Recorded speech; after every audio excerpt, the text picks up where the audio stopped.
Hello all, September 6, 2012. Let's go right over to the news. Alright, the U.S. oil supply has dropped to a 5-month low, making it 6 consecutive weeks of oil supply dropping in the U.S. Why is it dropping? Well, there's basically 3 reasons why the oil supplies are going down in the U.S. The hurricane season is on us, and that cuts down on oil production in the Gulf of Mexico. Also, you have most of the refineries there, right where hurricanes like to come in Louisiana, which slows production or even stops it altogether. 2 is the oil refinery fires, both in Venezuela and in the U.S., here in San Francisco Bay Area. The Richmond fire took out one of the distillation columns in the refineries there, which has now reduced the amount of gasoline that's available for California and parts of Oregon. Oh, I forgot about 3. 3 is Iran. Don't forget that we took the Iran oil supply off the market. Now, I still believe that we're getting Iran's oil through different ways. It probably would be sold to somebody else, and then it gets sold to us. But I think the supply of oil from Iran has been reduced by quite a bit. All 3 of these are the major reasons why oil is dropping. Let me show you how much. Crude inventories dropped 7.2 million barrels last week. They're forecast to drop an additional 3 million barrels. But the forecast of this one, of the 7.2, was way off. So this may be more like probably 6 or even 7. Let me show you something even more interesting. Nothing like a new eraser.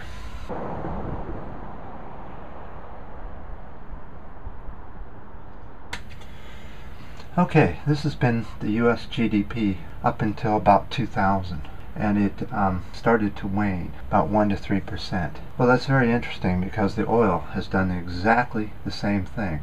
It's going down in between 1 and 3% annually. But what the question is you notice that when you put these 2 graphs together, how the oil supply goes down, so does GDP. Now, in peak oil, they constantly tell us the bell curve, which looks like this, right? And there's nothing you can change. You cannot change a bell curve.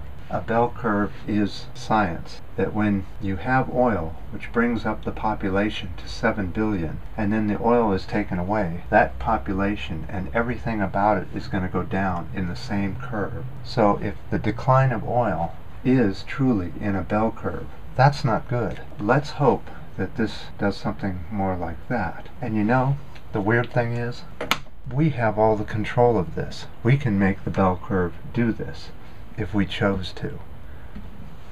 Okay, and with that, let's go see what's happening with barges in the Bay of San Francisco, which bring the oil to supply northern, central, and southern California. That's a tongue twister for me. So it's a pretty day today. Warm, sunny.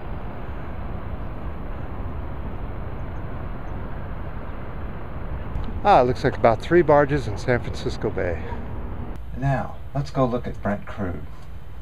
Brent Crude sort of acted like it was swimming. It dove off and kind of went down a little bit, but the water was cold, and then it just floated on the surface, sort of down. Then it came up for some air and went back down into the pool, and then sort of went back up and got a lot of air. But then it decided to take a dip.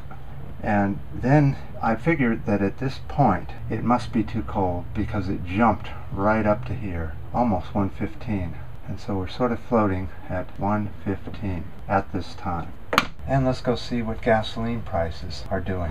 Inexpensive gas station, expensive gas station. Here we are in Studio 7, which is quite a distance from the other Studio 7. Now this, did I say 7? This studio will be used more often now. But at this time, let's go find out what's going on with those numbers, that number.